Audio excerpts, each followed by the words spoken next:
Yohanes pasal 11. Demikian firman Tuhan mulai ayat yang pertama. Ada seorang yang sedang sakit namanya Lazarus. Dia tinggal di Betania, kampung Maria dan adiknya Marta. Maria ialah perempuan yang pernah meminyaki kaki Tuhan dengan minyak mur dan menyekanya dengan rambutnya. Dan Lazarus yang sakit itu adalah saudaranya.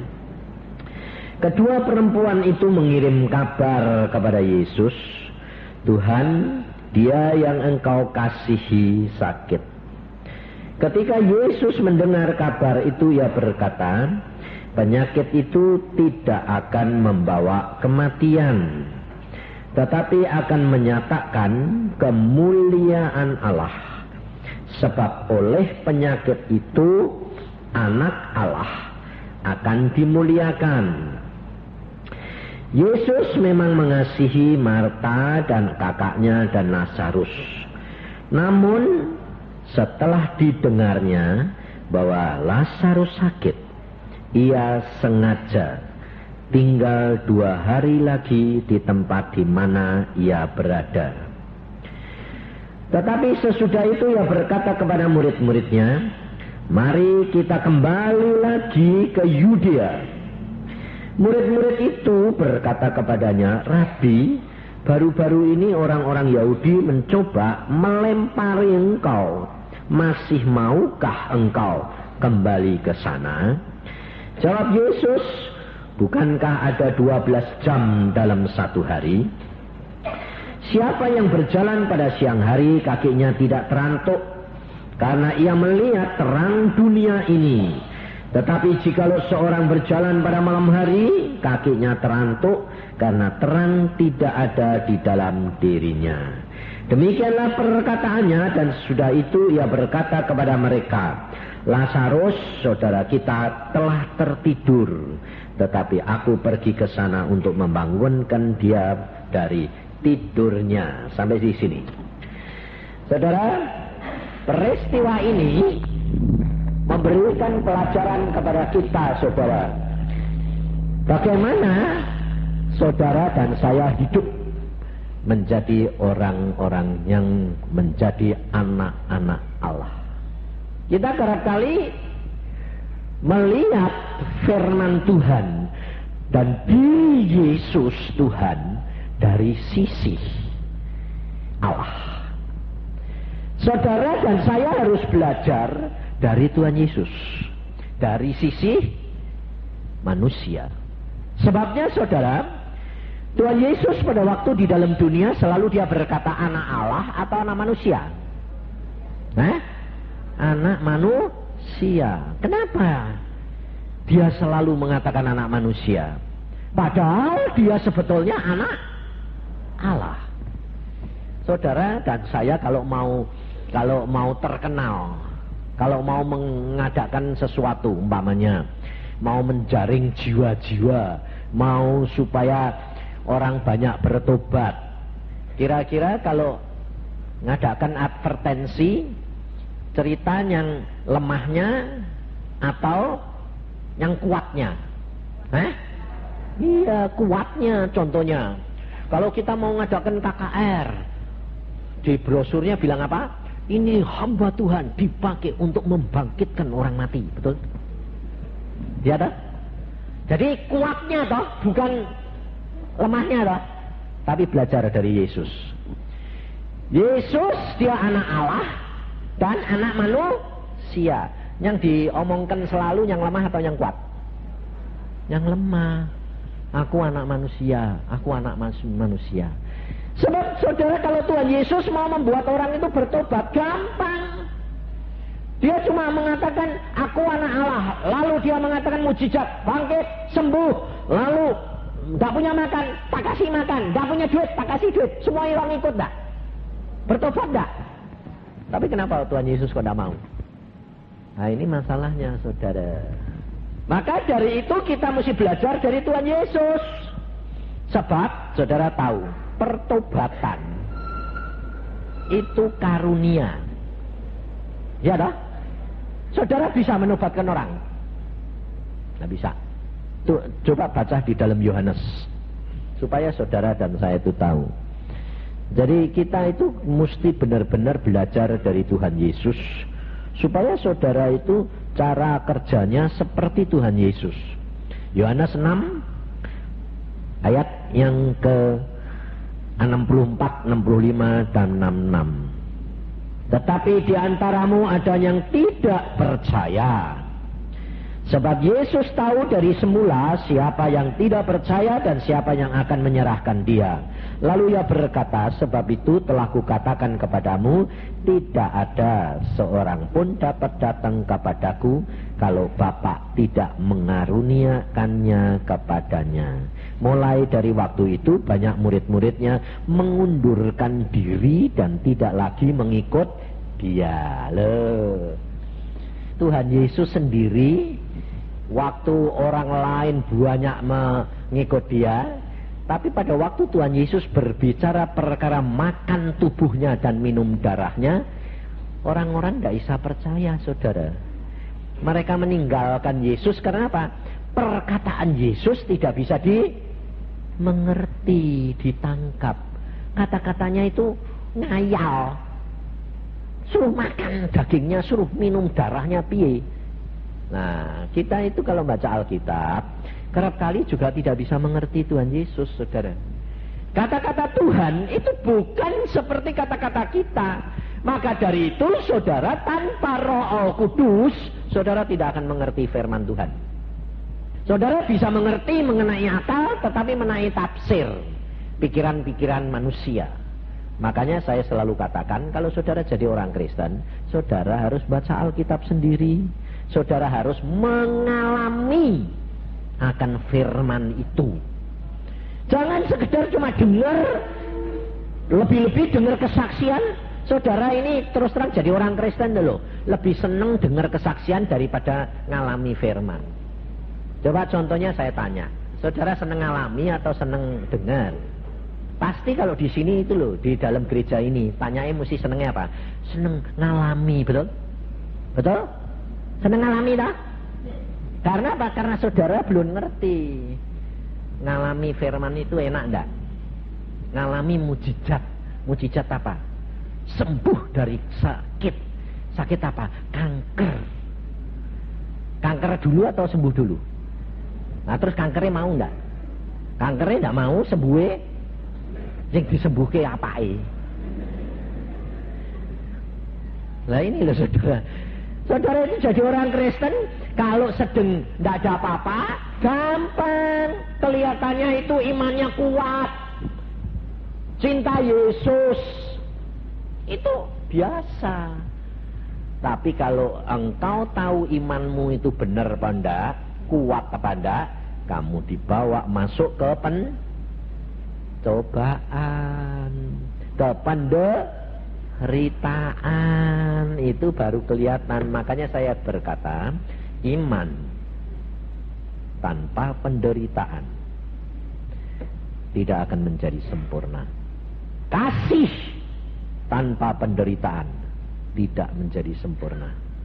Kasih bisa sempurna melalui penderitaan. Iman bisa sempurna melalui penderitaan. Jadi saudara harus sadar. Makanya kalau baca Alkitab, mesti perhatikan bagian saudara dan bagiannya Tuhan. Bagian Tuhan, saudara tidak perlu khawatir. Karena apa? Tuhan tidak pernah bohong. Tuhan itu setia. Tetapi bagian saudara dan saya manusia yang harus melakukan, itu saudara harus perhatikan. Nah, bagian manusia yang mana? Yang dilakukan Yesus selama di dalam dunia. Jadi saudara harus beda. Sekarang Yesus duduknya di mana? Di surga sebagai Allah. Tapi pada waktu dia di dalam dunia, dia sebagai apa? Manusia. Itu perhatikan. Maka Tuhan Yesus berkata, aku anak manusia. Karena dia ingin memberi contoh kepada saudara dan saya. Karena dia berkata, belajarlah kepadaku. Aku memberi kamu teladan. Aku gurumu, aku memberi kamu teladan. Nah, jadi saudara bisa niru dia, ya toh? Tapi saudara bisa sama dengan dia apa enggak? Enggak bisa. Enggak ada manusia yang bisa sama dengan dia. Maka saudara harus tahu, kita kerap kali itu mau seperti dia, tetapi kita tidak menyadari bahwa tidak ada manusia yang bisa seperti dia. Padahal Tuhan Yesus berkata, hendaklah engkau sempurna karena Bapakmu sempurna. Itu kata-kata itu saudara harus tahu, itu tidak bisa dicapai di dalam dunia, tapi dicapai pas nanti saudara pindah dari dunia ke surga sempurna. Nah, jadi pas mati kletek gitu loh. Nah, itu sempurna. Sebab kalau tidak sempurna tidak boleh masuk surga. Nah, jadi beda saudara. Maka dari itu saudara belajar. Tuhan Yesus berkata begini, coba di dalam ayat tadi. Pada waktu Tuhan Yesus mendengar berita bahwa Lazarus sakit, Tuhan Yesus berkata apa? Penyakit itu tidak bawa kematian, tapi bawa apa? Kemuliaan. Nah, kira-kira kalau saudara dapat dengar suara Tuhan, saudara berkata sama Tuhan, Tuhan, ini Lazarus ini sakit Tuhan. Tuhan berkata, penyakit itu tidak membawa kematian, tapi membawa kemuliaan. Pikiran saudara, Lazarus bakal mati apa enggak? Enggak toh? Pikiran saudara, dia tidak bakal mati. Tapi kenyataannya, lalu imanmu rontok enggak? Pasti rontok. Karena apa? Karena lihat kenyataan, saudara. Maka dari itu, saudara dan saya belajar dari Tuhan Yesus. Tuhan Yesus hidup, bertindak pada waktu di dalam dunia. Dia tidak tergantung dari apa yang dilihat oleh mata dan didengar oleh telinga. Tapi dia tergantung kepada pimpinan Roh Kudus. Tuhan Yesus memberi contoh, kenapa? Karena dia ngomong.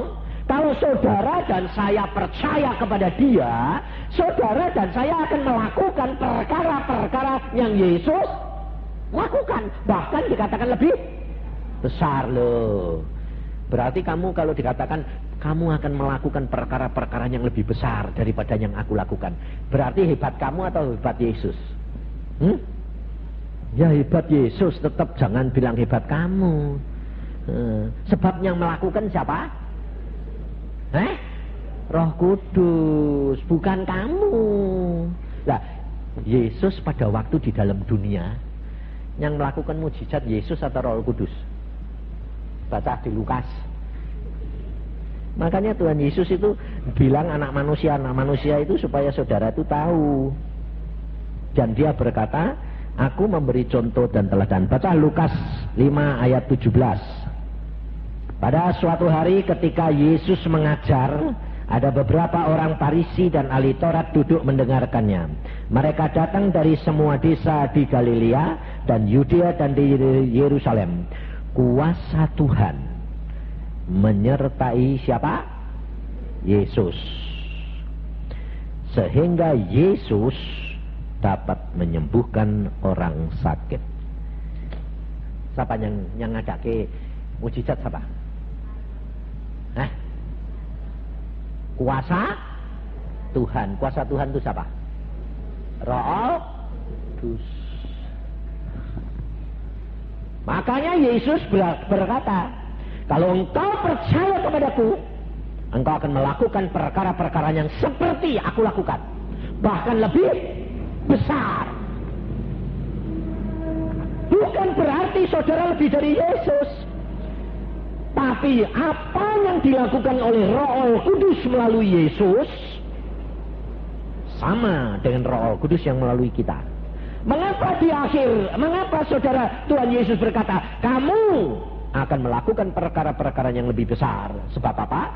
Sebab nanti kalau Tuhan Yesus pergi, maka yang melakukan semua 100% Roh Kudus. Dan akhir zaman Roh Kudus akan dicurahkan 2 kali lipat. Sehingga saudara dan saya bisa melakukan perkara yang lebih besar.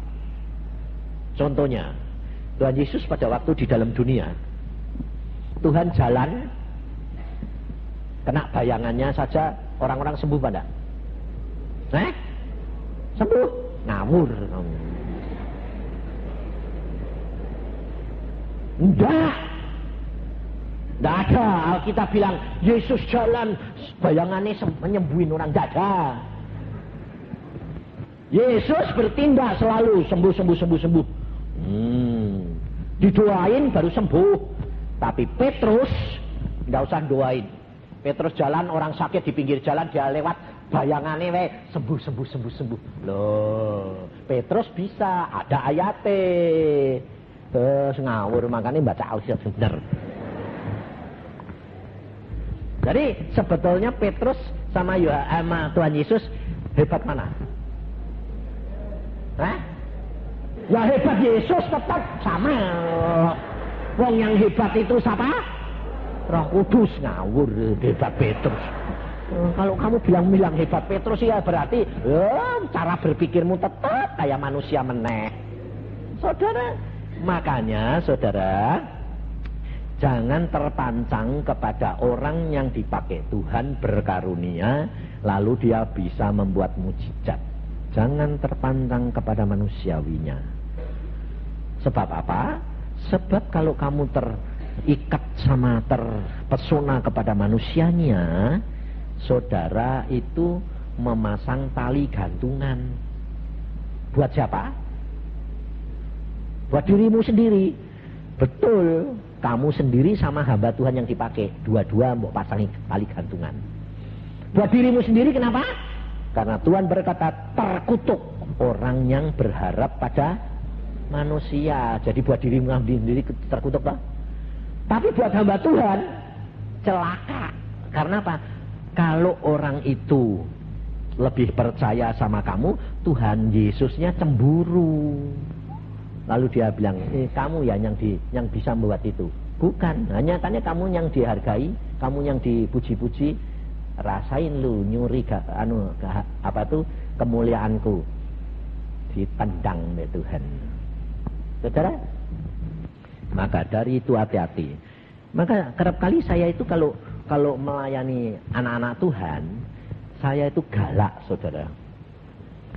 Tapi anak-anak Tuhan itu belum bisa berubah terus. Digalai ya dablek itu. Tetap ngotot terus. Aku bilang, sembahyang dewek.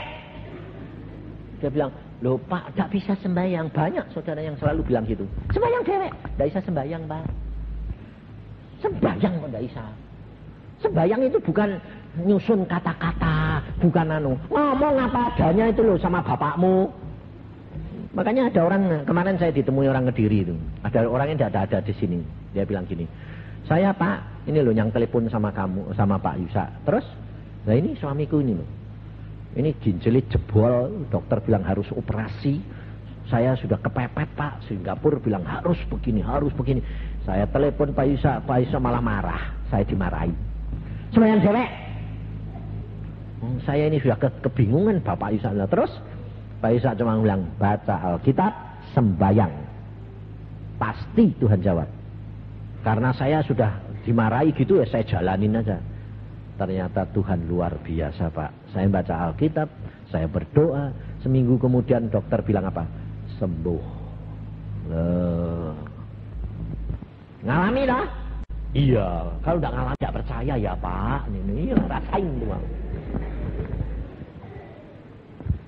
Sebabnya apa saudara? Saudara itu kepinginnya apa? Kepinginnya itu KKN. Pak Yusa yang minta kan gampang. Makanya karena orang Kristen itu terlalu manja. Terlalu manja, saudara. Tidak boleh. Masuk surga itu tidak gandeng-gandengan. Sendiri-sendiri. Makanya saya itu terus terang galak, saudara. Sungguh galak saya. Sebab saya penginjil. Bukan pendeta. Pak pendeta tidak boleh galak. Sebab pendeta itu merawat. Jadi jam 2 sekalipun ditelepon, ya hanya ditelepon karena orang mencret. Ya. Cuma itu kalau sudah manja, bawa mencret, nah pendetanya yang nyembayang. Tapi kalau pendeta mesti datang, kalau penginjil enggak. Kalau penginjil enggak punya jemaat. Kalau pendeta jemaatnya digitu ke kabur. Ya dah. Jadi kalau penginjil itu lain. Makanya saya itu galak, saudara. Nah, ada suami istri datang ke rumah saya. Jam 11 malam. Saya kalau tidur itu jam 9. Karena apa? Jam 2, jam 3 dibangunin Tuhan suruh sembahyang. Jadi kalau tidurnya kemalaman, tidak bisa sembahyang toh, ngantuk toh, dimarahin. Nah, jam 11 bel, tak biarin istriku bilang gini, yang tidak mau buka belmu terbakar kowe nanti. Dipencet terus kok. Terus repot tenanan. Tak bukai. Ada apa? Tolongin dong Pak. Kenapa? Ayo masuk, duduk. Ngapain? Aku bilang malam-malam kesini. Itu loh pembantu saya kerasukan setan. Sekarang tak kunci di kamar. Lah kerasukan setan, kamu kan anak Tuhan dah. Ya. Lah kok gak kamu usir dewek? Kalau aku bisa ndak datang ke sini, Pak. Loh, logikanya bener enggak? Bener, tapi salah. Lalu saya bilang, ayo sembahyang. Nah, jadi enggak langsung usir gitu, enggak. Sembahyang, saya tanya Roh Kudus. Saya sembahyang. Aku sembahyangnya gini. Tuhan, Engkau nyuruh aku ngusir enggak? Terus terang Tuhan, aku ini ngantuk. Aku kayak sembahyang terus terang, jujur. Jangan lalu gini, Tuhan, usir kue sih Tuhan. Aku bilang, Tuhan, Engkau suruh aku apa enggak? Terus terang aku ngantuk loh Tuhan. Tuhan ini ngomong gini, mereka bisa. Bisa Tuhan, bisa. Wis kon ngerjakke dhewek Tuhan ya. Amin. Kamu pulang, usir dhewek. Kamu bisa. Melotot dua-dua saudara. Bunder-bunder motone. Yang ndak bisa tahan yang suaminya apa istri ini? Perempuan. Langsung wes bunder motone jeplak. Pendeta kok gitu. Aku ndak pendeta kok. Wong dimintai tolong ndak mau. Saya bukan tidak mau. Tuhan bilang kamu bisa praktek dewek. Kalau aku bisa, aku nggak datang sini. Ngapain aku datang sini? Nah, karena cara berpikirmu salah. Jadi kamu bilang tidak bisa karena kamu sudah punya pikiran tidak bisa. Tapi Tuhan berkata, kamu bisa. Sekarang pulang. Tak usir. Dia bilang, pendeta apa ya gitu. Wis pulang. Tak dorong. Ayo pulang. Aku mau tidur. Ngomel sepanjang jalan. Terus suami istri ribut. Suaminya bilang gini, ayo, tadi aku jangan bilang Yusa galak. Istrinya bilang, ayo, kok kayak gitu ya, sudah pulang, aku nulis rasa ngomel. Pulang saudara. Pulang di rumah, bisa tidur pada? Tidak bisa tidur saudara. Karena apa? Telinganya dipasang terus. Karena di kamar itu gerubiakan. Buang. Jengkel. Ya, tambah malam toh, terus malam jam 2 malam pintunya jebol. Dia denger jebol. Lah piye Pak? Lah ya piye ini? Bentar lagi didengar ke pintunya kamar dia ditendangi. Jebol saudara. Waktu jebol, pembantunya perempuan bawa parang. Suami istri mau diparang. Yang mau diparang itu suaminya apa istrinya? Istri ini sebab sing paling cerewet. Ya, pembantunya perempuan bawa parang, istrinya mau diparang. Mau diparang, kepepet toh. Waktu kepepet, ketakutan, dia bilang, Yesus. Pembantunya jeblak, blak, jatuh, sadar. Lalu suami bilang, loh mah, bisa.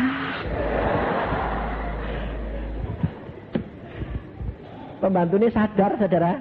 Terus parangnya diambil. Malah pembantunya bilang gini, loh, Nyah, aku kok di kamarmu, Nyah? Ngapain, Nyah? Kamu ngapain? Bawa parang segala. Masuk. Enggak, udah sana tidur. Tidur, saudara, sembuh. Habis itu bisa tidur lagi, enggak? Enggak, karena apa ribut lagi? Lah iya, Mah. Kowe tadi Yusa bilang bisa, kowe ribut, aku ribut lah. Sekarang piye ini? Malu enggak? Yang tadi bener bisa enggak? Bisa. Pagi-pagi 5:30 muncul lagi ke rumah saya.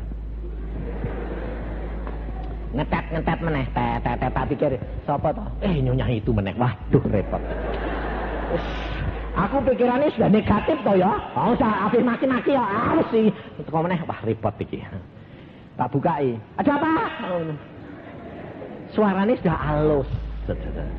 Maaf Pak. Oh ya mestinya bener sih tak bukai. Piye aku minum? Ternyata bisa Pak. Minta ampun Pak. Ternyata kok ya bisa. Percaya ora kowe? Tidak ngalami itu ndak percaya kok Pak. Ngerti ndak? Yang bikin kamu ndak bisa sebab apa? Pikiranmu belum sudah bilang tidak bisa. Makanya orang Kristen tuh kerap kali dia apa? Dipepet sampai gepeng. Sudah tidak ada jalan keluar, baru bertindak. Kowe mau dipepet-pepet? Tidak mau dah? Kalau tidak mau, ya percayalah bahwa Tuhan itu menyayangi kamu sama Tuhan menyayangi saya sama. Jangan berharap pada manusia. Nah, caranya bagaimana? Caranya begini. Di dalam kamu menghadapi masalah, langsung berdoa pada Yesus. Berdoa, hadapkan secara nyata, gampang, terus terang. Tuhan, keadaanku kok gini, cerita gitu loh. Jangan, sembayangnya jangan gini, jangan bilang gini. Kan engkau maha tahu Tuhan, tidak usah tak cerita, ini sudah tahu. Tidak boleh saudara. Tuhan di dalam Alkitab berkata apa? Mari kita berperkara supaya didapati kamu benar. Nah, jadi kamu terus tenang. Tuhan kepingin supaya saudara dan saya itu jujur dalam segala perkara. Nah, cerita apa adanya gitu loh. Wong Tuhan itu luar biasa. Tuhan tidak lihat doamu cara kayak apa, kue pinter padahal enggak. Tuhan melihat hatimu yang tulus. Wong seorang totok baru bertobat dia bilang, Pak, anakku sakit parah Pak, sembayang ke. Aku bilang, sembayang dewek. Sembayang. Kamu kepinginnya apa? Oh, jadi sembayang itu kepinginnya diungkap ke. Iya, wes saya tak tunggu nih, sembayang. Ya wes. Tuhan Yesus, lu tahu anak gua sakit parah nih. Lu sembuhin dong Tuhan. Aku sampai ketawa. Aku tak pikir, wah kita ajari takoan sembayang malah sembayangnya ngawur kayak gini. Tuhan Yesus dipanggil lulu gua aku. Tapi aku ya bilang, Tuhan ampun loh ya Tuhan, wong dia memang gak ngerti kok ya toh. Wong agak baru kok. Terus apa nih? Terus dia ini, gua minta lu sembuhin Tuhan. Dalam nama Yesus sembuh. Aku percaya Tuhan, lu hebat. Saudara tahu, sembuh anaknya. Dia bilang, Yesus hebat ya Pak. Iya hebat, tapi kamu sembahyang jangan lulu gua. Jangan lulu gua. Nah, tapi Tuhan itu mendengar saudara, sembuh saudara. Total, bayangin. Sampai anaknya bilang, Tuhan hebat ya Pak. Iya, Tuhan Yesus hebat. Maka dari itu saudara, coba belajar segala sesuatu belajar dari Yesus. Yesus itu kalau dia mau menyembuhkan orang, kalau dia mau bertindak, selalu bertanya kepada Roh Al-Kudus, Bapaknya di surga. Coba kalau saudara jadi Maria dan Marta, dikasih tahu Lazarus sakit Tuhan, orang yang kau kasihi sakit, Tuhan Yesus sengaja ngundur. Bayangin saudara, kamu kecewa enggak? Kecewa. Kamu punya masalah, berdoa tidak dijawab-jawab, kecewa enggak? Iya, karena kamu tidak kenal Tuhan. Kalau saudara dan saya tidak dijawab, itu Tuhan pasti punya maksud. Maksudnya apa? Supaya kemuliaan Tuhan lebih besar. Itu Tuhan. Saya ngalami sendiri saudara. Tanya istri saya, waktu saya jadi dokter praktek, sedang ngebur gigi orang ini, jantungku bocor, pucat. Suster saya bilang, dokter, dokter kok putih? Wong hitam jadi putih. Aku bilang, pasien suruh pulang, tutup, saya pulang, jantung saya kena serangan jantung saya bocor. Saya kalau enggak cepat mati di jalan saya. Saya ngebut pulang 20 menit dari tempat praktek ke rumah, lari masuk garasi, tidak sempat untuk nutup apa, lari masuk di tempat tidur, blep, semeleh. Istri saya bilang, ada apa yang? Sudah di tempat tidur belak, lumpuh total. Lumpuh total. Sebab otak saya mengalami apa? Degenerasi, penyusutan karena darah tidak mompa ke atas. Bayangkan saudara. Terus istri saya bilang gini, loh terus biayang?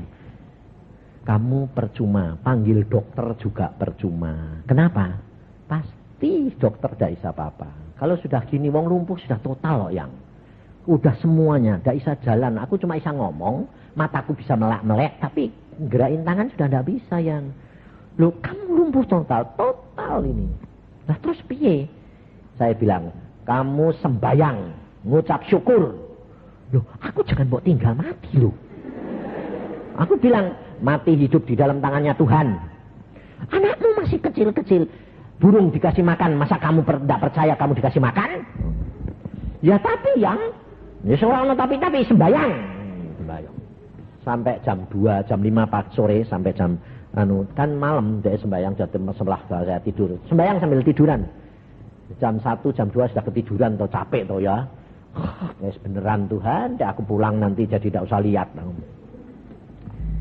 Saya tahu saudara, saya harus pulang. Maka dari itu saudara, saya berani ngomong karena saya itu ngalami sungguh-sungguh. Maka dari itu saudara itu tidak usah khawatir. Hidup saudara dan saya itu ada di dalam tangannya Tuhan. Ngerti tidak? Saudara harus percaya sungguh-sungguh setelah saudara menjadi orang Kristen, saudara itu milik Tuhan. Tidak ada segala sesuatu yang jamah saudara tanpa Tuhan. Jadi saya tahu, saya harus mengalami itu. Sebab apa? Supaya aku dapat memuliakan nama Tuhan. Saya cuma gini, terima kasih Tuhan, terima kasih Tuhan. Si iblis ngomong, sebentar lagi kamu mati. Saya bilang gini, hidup untuk Yesus sesuai dengan firman. Hidupku bukan milikku lagi, tapi milik Yesus. Mati adalah satu keuntungan. Lo ngerti lah? Ngerti lah? Nah tapi kok kamu takut mati? Nah itu, ngerti tapi tidak konsekuen. Nah, saya mengucap syukur. Lalu, kalau sudah gitu lalu terjadi perubahan. Perubahan saudara bukan perubahan baik. Perubahan mati. Kaki saya lihat tuh, kok kaki saya kok sakit kayak gini. Saya sambil tiduran sambil ngelongok gitu. Waduh mati. Kaki ini sudah mengalami kematian. Saya dokter jadi tahu. Wah biru. Membiru. Oh mati kakiku. Oh sudah mati ini. Sakitnya itu kayak ribuan jarum. Ya itu kalau tubuh mengalami degenerasi, jadi kematian itu sakitnya luar biasa. Saya bilang, wih mati ini tubuhku. Itu jalar dari kaki naik. Jam 2 malam jantung saya mau berhenti. Napas itu, narik napas itu susahnya setengah mati. Game ini. Saya sudah tahu. Tuhan terima kasih, sebentar lagi game ini. Pasti, saya bilang. Saya ngelirik istriku ngorok. Aku bilang, Ben, wis beneran. Terus saya dapat penglihatan, saudara. 2 tongkat putih. Setiap kali saya berkata, terima kasih Tuhan, tongkat ini mepet. Setiap kali saya bilang, terima kasih Tuhan, sakitnya luar biasa, saya bilang, terima kasih Tuhan, mepet. Sakit lagi, waduh ini sudah sampai jantung ini Tuhan. Sudah, mepetnya itu truk, ini terakhir. Sudah di jantung ini, saya bilang, ini terakhir Tuhan. Udah, saya daripada terima kasih pelan-pelan, teriak keras saya. Terima kasih Tuhan, gemes. Terima kasih, nempel saudara. Tak, meledak saudara. Iyo, saudara tahu, jantung saya meledak. Ledakannya itu sampai tua, kaget saya. Istri saya yang tidur bangun. Dia bilang, ada apa ya? Ada apa ya? Saya bilang, sembuh. Sembuh, saudara. Hanya dengan mengucap syukur, sembuh. Total, sembuh. Oh bisa, mulai digerakin bisa. Saya belajar jalan, belajar menggerakkan alat-alat tubuh saya 2 minggu. Kayak bayi lagi. Mulai tarik-tarik, turun, mulai napak, tidak kuat, jatuh. Mulai berdiri lagi 2 minggu. Sembuh total, saudara. Loh, enggak separuh-separuh, enggak edek-edek, enggak. Seluruhnya sempurna. Karena apa? Melakukan firman. Kalau Tuhan mengatakan ucapkan syukur dalam penderitaanmu, ucapkan syukur. Nekat gitu loh, berani. Saya itu ngalami semua. Makanya saya tahu kalau kadang-kadang tuh baca ini saya bilang, Tuhan, Engkau sengaja mundur-mundur. Itu saya alami, saudara. Ginjal, duduk 1/4 jam tidak pernah kuat. Itu jalan kira-kira 6 bulan sampai setahun. Aduh rasanya Tuhan, ginjalku ini jebol. Jebol Tuhan. Ini batu nih kayak gini, mesti tidak bisa jalan ini aku. Mau naik mobil saudara, 1/4 jam mesti jalan. Turun, gak kencing, ganti naik, istirahat dulu. Satu saat saya bilang, Tuhan tidak kuat aku, sudah tidak kuat. Sudah, aku mbok suruh mati ya oke, mbok suruh apa pokoknya tidak kuat Tuhan. Cuma gini toh, mengucap syukur sudah, cuma 1 permintaan aku, buat aku tidur. Itu jam 2 malam juga. Tak kuat. Keringet itu kayak sejagung-jagung basah sampai tempat tidur saya itu basah. Saya bilang, Tuhan, ini sudah maksimal. Alkitab berkata, Engkau tidak akan mencobai aku lebih dari kekuatanku. Pada waktunya Engkau berikan jalan keluar. Oke Tuhan. Aku sudah menanggung semua, aku mengucap syukur, hanya berikan aku bisa tidur sebentar saja. Les hilang saya. Entah saya pingsan, entah saya tidur, saya tidak tahu. Tapi jam 5 dibangunin sembahyang. Jam 5 bangun saudara, saya itu tidak yakin kalau saya hidup. Saya bilang, saya di mana ini? Tadi malam saya mati. Saya lihat-lihat, oh kok saya sakit hidup ini. Oh loh kok pinggangku sudah tidak sakit. Lalu saya berdoa, mengucap syukur, pergi ke belakang. Saudara tahu, ke belakang semua batu keluar. Kagetnya apa? Lah kencing kok kelotok. Kemlopak, klotak. Saya lihat, wih tajamnya dari pantesan sakit. Keluar seluruh batu, keluar. Dan sejak itu sampai hari ini tidak pernah sakit. Tuhan itu. Tapi kalau dia mau membuat mujizat, mesti apa? Mentoksik. Nah, itu iman. Ngerti saudara? Tapi saudara kerap kali apa? Jangan mentoksik gitu loh Tuhan. Belum mentok sudah ditolong. Loh, itu bukan iman saudara. Makanya saudara mesti ngalami sendiri. Lazarus coba. Tuhan, orang yang kau kasih sakit disengaja ditunda, lalu mati. Mentok toh? Terus mati ya mentok toh? Mentok. Baru mujizat terjadi. Maka dari itu saudara, belajari firman Tuhan. Saudara harus tanam dalam dirimu. Apa? Engkau sekarang sudah menjadi anak Tuhan. Engkau sekarang sudah menjadi milik Yesus. Engkau dan saya sudah dibeli dengan harga tunai. Kamu bukan milikmu lagi, milik Yesus. Apapun yang terjadi dalam hidup kamu, milik Yesus. Jadi saya suka dia mau bertindak apa terhadap kamu, saya sukamu. Saudara tidak punya hak. Tapi kalau saudara berani menjadi pelaku firman, mengucap syukur, menyerahkan 100%, Yesus yang bertindak. Luar biasa. Saya tahun berapa? 80 berapa itu di tempat Pak Saudi. Di tempat Pak Saudi. Kena serangan jantung yang ketiga. Jam 12 malam saya kaget saudara. Kagetnya apa? Tidak bisa napas. Loh, wah jantungku ini. Cuma 3 kali tarik napas. Gelek mati saudara. Makanya saya bisa cerita orang mati. Nanti kalau kamu mati, persis nanti kan rasanya kayak saya. Orang kalau mati itu cuma sesek napas 3 kali, gelek. Terus keluar saudara. Keluar itu persis badannya sama dengan saya. Saya tahunya gini, tak mati, saya keluar. Yang keluar tuh jiwa sama roh. Tubuhnya kan tidur. Saya lihat, loh kok 2? Saya bisa keluar. Loh kok 2? Loh aku ini siapa? Lah itu siapa? Kok Yusa be Yusa? Kok 2? Sadar saya, oh mati. Tadi kan sesek napas. Tak lihat, oh jantungku berhenti. Saya langsung gini, nadah ke atas. Masih di sebelah mayat saya. Saya bilang, Tuhan Yesus, aku pulang. Langit pun buka, saudara. Saya ketemu sendiri sama Tuhan Yesus di tahtanya. Tahtanya luar biasa berkilauan. Tuhan Yesus itu mesem gini. Tuhan, aku pulang. Tuhan berkata, tidak boleh. Tugasmu belum selesai. Jantungku berhenti. Aku kepengen pulang. Tuhan bilang, nanti pada waktunya aku jemput kamu sendiri. Tapi selesaikan tugasmu. Jantungku berhenti Tuhan. Tidak masalah. Bayangin saudara.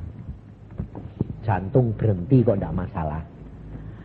Kalau tidak Tuhan tidak bisa. Lalu dia cuma gini. Tidak usah ngambil apa-apa. Cuma gini. Perhatiin. Dia cuma gini. Sinar. Saklereng. Dari surga itu terus. Saya lihatnya ya seklereng. Dari surga sampai ke bumi ini ya seklereng. Masuk ke jantung saya. Meledak. Jantungnya jalan. Loh kok jalan? Lalu Tuhan bilang gini. Lihat jantungmu jalan lagi dah. Ayo masuk sana. Pulang aku minum. Masuk. Aku kepengen pulang. Tangannya dia molor saudara. Dari surga itu molor panjang. Cuma dijumput saya. Dilempar.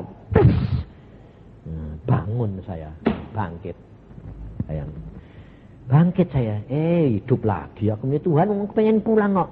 Nanti waktunya aku panggil kamu sendiri. Saudara. Tidak ada orang tahu dah. Kamu jangan kira tidak tahu. Istri saya di Bandung. Tahu saudara. Jam 5:30 pagi-pagi itu. Telepon saya. Dia berkata gini. Yang? Ayo. Kue itu tadi malam jam 12 kemana? Loh, kue kok ngerti? Ngaku itu kaget karena apa? Kue mati yo. Kue pulang. Aku ribut be Tuhan. Saya bangun Tuhan janjinya aku sih. Kok dia pulang? Jangan loh ya Tuhan. Janji loh ya Tuhan.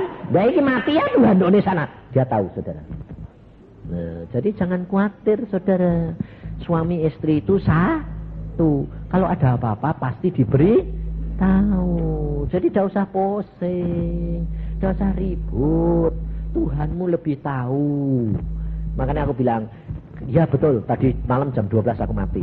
Nah terus Tuhan bilang suruh balik. Dan iya, balik toh.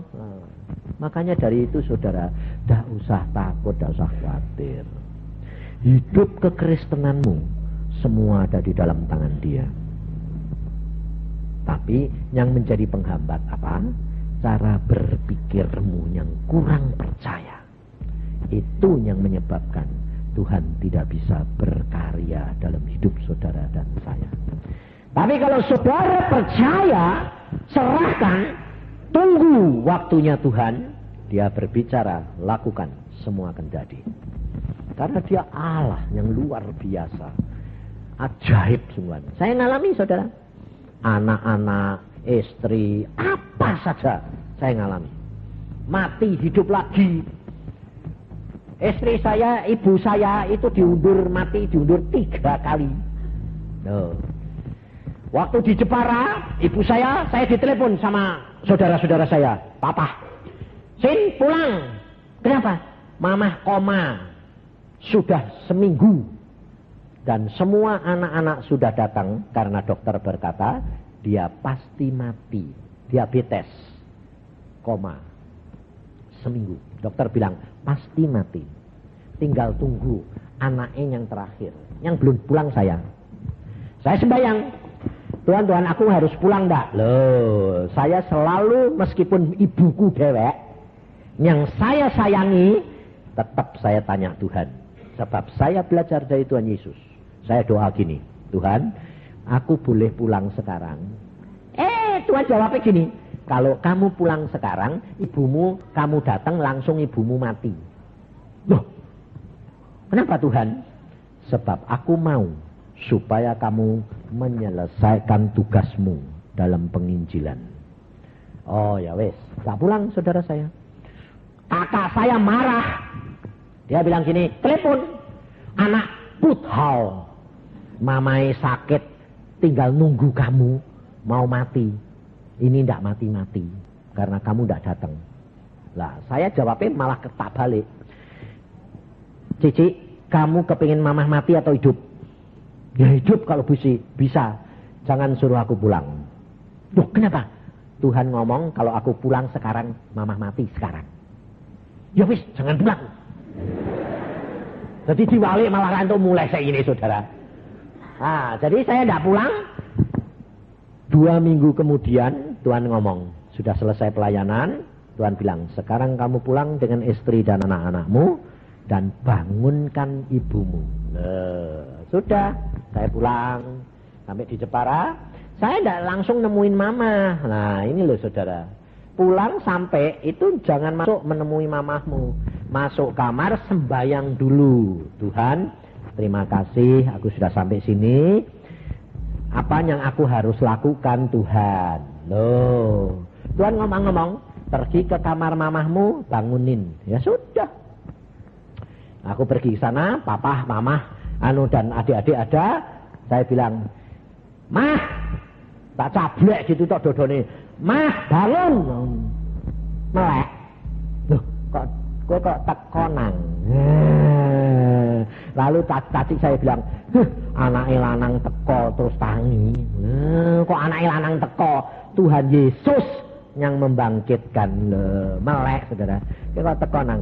Kowe iku lah ngapain kok tidur terus? Aku enggak rasa apa-apa kok nang, tidur terus. Sudah bangun. Kowe itu sudah 3 minggu, ngerti nang? Mati ora urip ora. Mosok sih nang? Iya.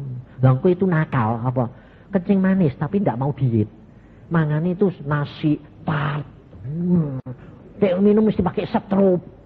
Aku bilang kowe itu lho, mbok tanya Tuhan sembayang. Lho wong kepengin ngono. Mamah itu buandelis setengah mati, kencing manis tapi nakalis setengah mati. Saudara di Cirebon, yang itu sudah hidup lagi di Cirebon saudara, karena gara-gara kencing manis itu luka belakangnya lutut itu tidak bisa sembuh sampai akhirnya tulangnya kelihatan. Lalu dokter bilang ini mesti diamputasi saudara. Saya bilang, nah kowe itu memang nakal kok Mas.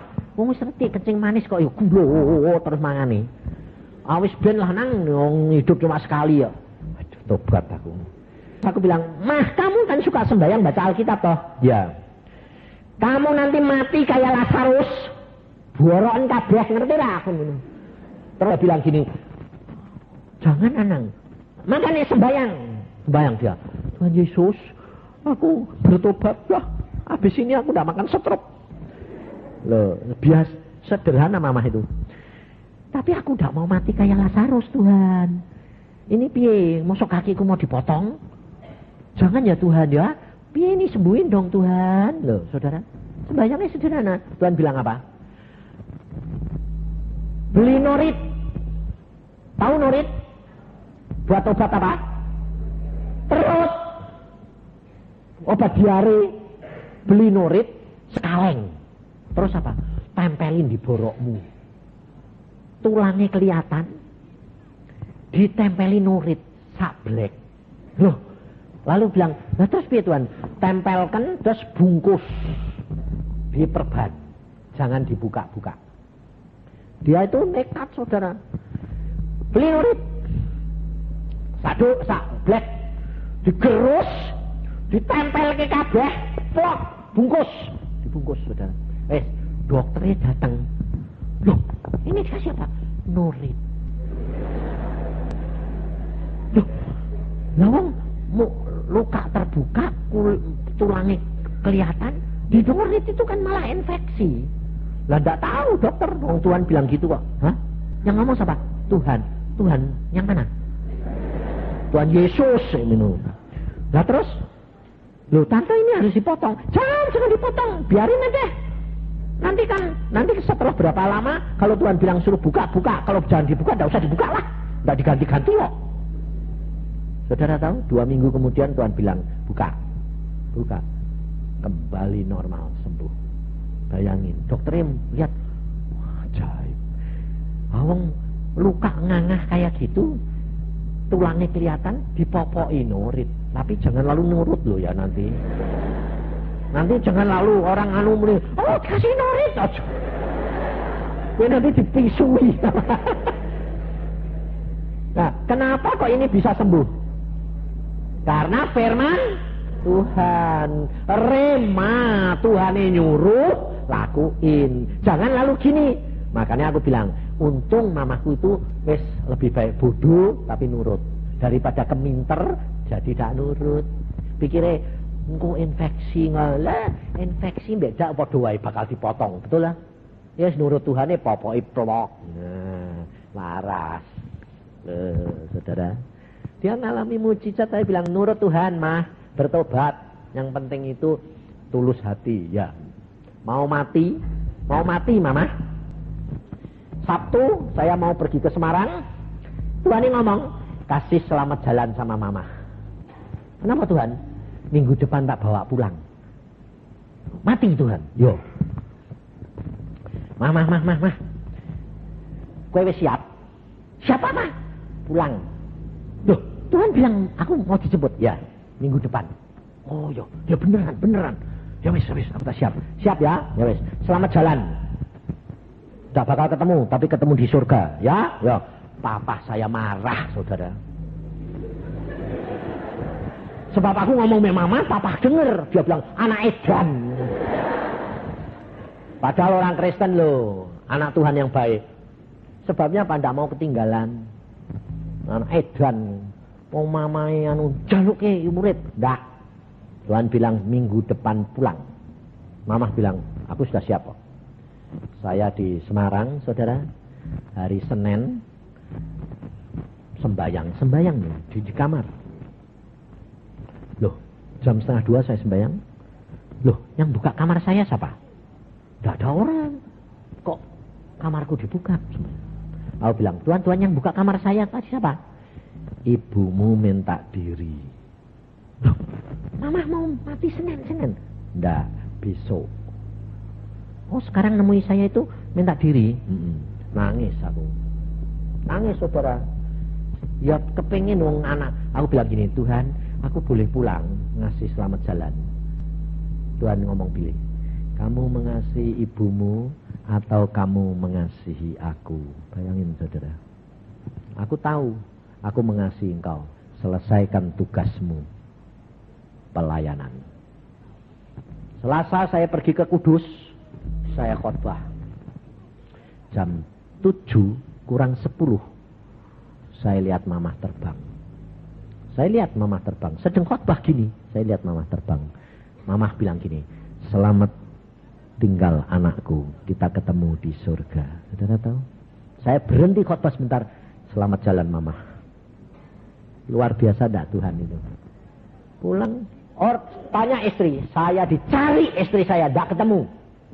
Karena mama saya mati jam 7 kurang 10, saya dientrokal di mana-mana enggak ketemu. Istri saya dimarahi sama saudara saya. Suaminya nginjil kok, enggak tahu tempatnya. Loh, kamu tuh kan tahu watake suamiku. Enggak pernah telepon, enggak pernah ngasih tahu. Tapi nanti kalau ada apa-apa dikasih tahu Tuhan. Selesai khotbah jam 7:30, saya pinjam telepon. Pak, tolong pinjam telepon ya. Kenapa? Introkal ke Bandung. Kenapa? Ibu saya tadi jam 7 kurang 10 berangkat. Saya telepon dia. Yang, mama pulang. Kamu di mana? Di Kudus. Kamu dicari, tak cari, tidak ketemu. Ya, tidak usah kamu cari. Tah nanti Tuhan dikasih tahu dewek. Tadi mati ini jam 7 kurang 10 toh? Yo, iya, wis, tidak apa-apa. Wis, nanti Tuhan yang ngatur semua. Aku sudah tahu. Ya wis. Besok pagi-pagi jam 6 saya ada di Cirebon. Saudara tahu? Bapakku tidak bergeming, saudara. Minum tidak, makan tidak. Minta supaya mama bangkit. Anak itu bingung semua, kenapa? Takut mati sekalian. Terus saya datang jam 6. Adik saya, kakak saya ngerubung semua. Itu piye papa? Tidak mau makan, tidak mau bergerak, tidak mau ngomong. Teh mati sisan piye itu? Aku bilang gini, tenang, percaya saja, Tuhanmu itu luar biasa. Kamu lihat bagaimana Tuhan suruh saya. Nah, saya masuk kamar, saya tidak ngomong sama papa. Kalau papanya saya mau urusi, repot. Saya ngomongin sama mama. Selamat jalan mama, kamu di surga sudah enak toh? Tunggu kita pulang ke surga. Amin. Papa jawab, bener kamu nak. Terus dia bilang, ini aku minta makan dan minum. Anaknya seneng semua. Kenapa? Papa sadar. Aku bilang, kenapa? Kamu sebelum masuk ke kamar, aku itu telingaku dibuka sama Tuhan. Saya bisa dengar percakapan mamahmu sama Tuhan Yesus. Dia bilang gini, Tuhan Yesus, kalau aku tahu surga itu enaknya kayak gini, ya jauh-jauh hari aku sudah kepingin pulang Tuhan. Terus Tuhan bilang, itu lihat tuh suamimu itu loh, minta kamu balik. Terus mamah bilang, aku tidak mau balik, biar suamiku nanti yang pulang. Di sini luar biasa enaknya. Papa lalu bilang, bener kamu nak, tidak usah takut, tidak usah khawatir. Segala langkahmu sudah diatur Tuhan. Semua diberitahukan. Kalau engkau menyenangkan Tuhan, semua diatur Dia. Amin. Mari kita berdoa.